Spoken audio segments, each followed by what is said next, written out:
Yes, ma'am. Okay, Yes. Thank you. perfect. Yes. Good afternoon, everybody, judges and colleagues who are attending the poster presentation. I'm glad to start. I am Neha Panchagnula and I'm a second year internal medicine resident. I have done this case report was worked up with Dr. Chamarthi, a first year resident, and Dr. Mungara as our guide. The background pancreatitis is an inflammatory process with both local and systemic manifestations. And one such local manifestation is thrombosis in the venous circulation. So, someone coming in with a clot, it is not unusual. So, what makes my case unusual?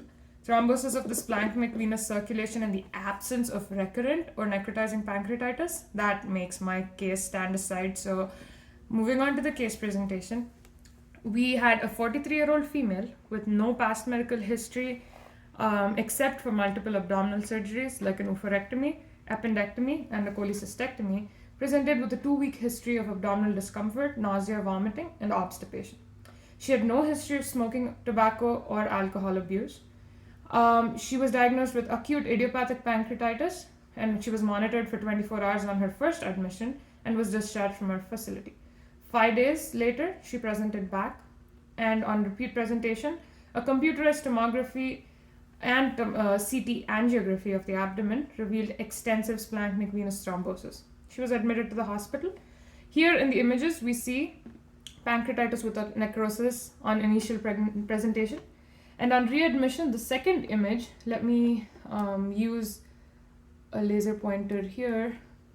Over here, we see that there is renal venous thrombosis, which extends into her liver, causing some congestive hepatopathy over there. And so we decided to go back and talk to her if she ever had clots, because she had no necrotizing pancreatitis, as we can see on the same CTA. So when we obtained a repeat history, the patient said 23 years ago she had a remote history of provoked DVT when she had an oophorectomy. So we started intravenous anticoagulation. However, she rapidly progressed clinically to have extensive ischemia and gangrene of the small bowel. So she had to go on surgical resection of the small bowel and was on parenteral nutrition for a small period of time. She improved well and was later discharged on warfarin. And now, if it were just this, she could just have 3 months of anticoagulation and the story would end right there.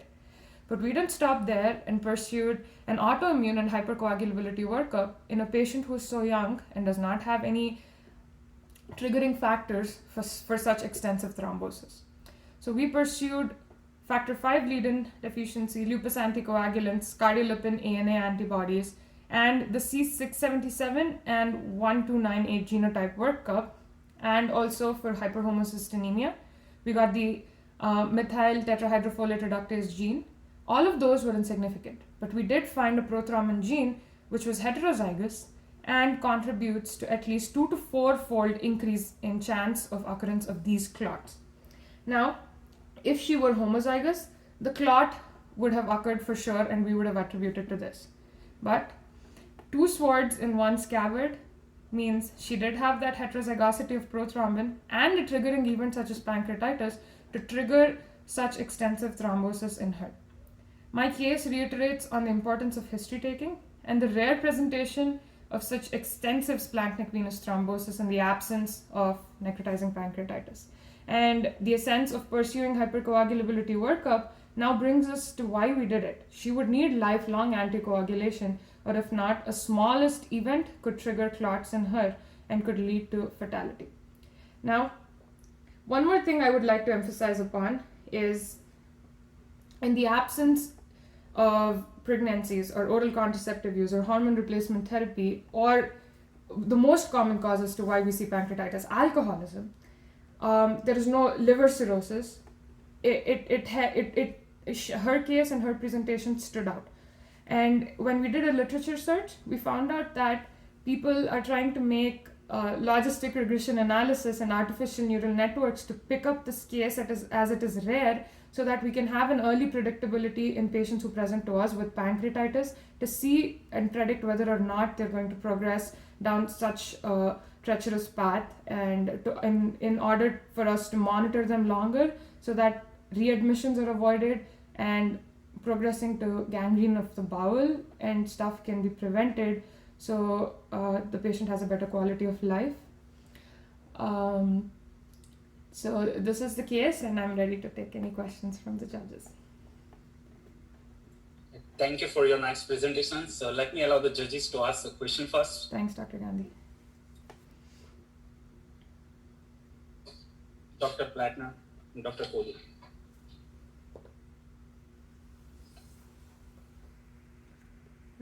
That's a real good presentation right after lunch too. Thanks, Dr. What- Platner. Can you hear me now? Uh-huh. I just said that was a really good presentation right after lunch.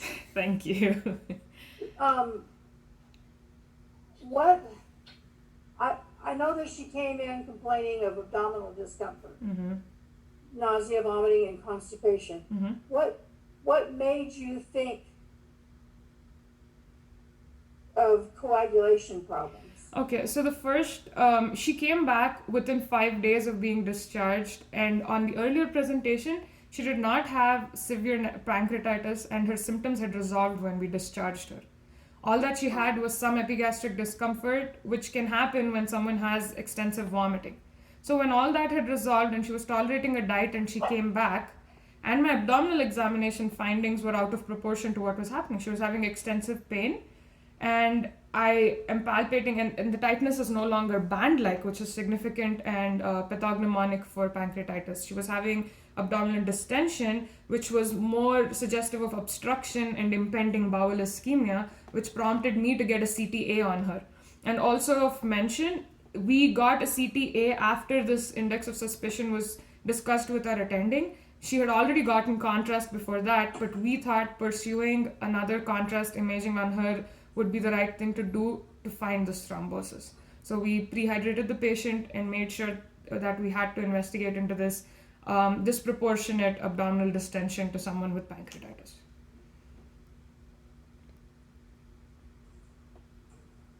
Very good.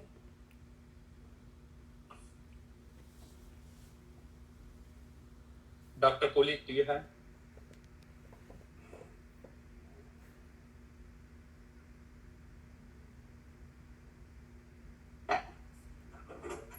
You are still muted. We cannot hear you, Dr. Kohli. Can you unmute yourself? Still cannot hear.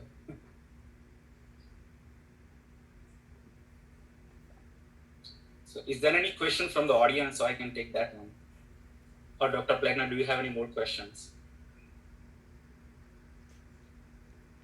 That's all the questions I have at this point. Mhm.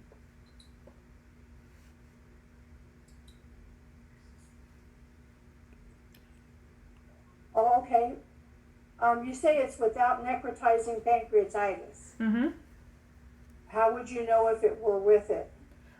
Imaging would show up first. It will tell us that there is necrotizing pancreatitis, and that would be, and also the lipase elevations would be out of proportion when someone has necrotizing pancreatitis. They'd be hypotensive, they'd be tachycardic. We'll have clinical signs.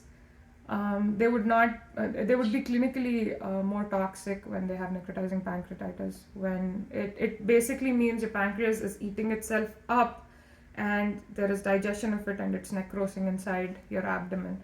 So the Is she CT, diabetic? I didn't pick up on that. I'm sorry?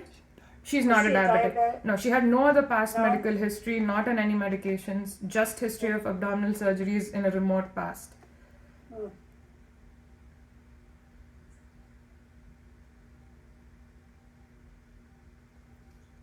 Okay, so I think we can move to the next presenter now.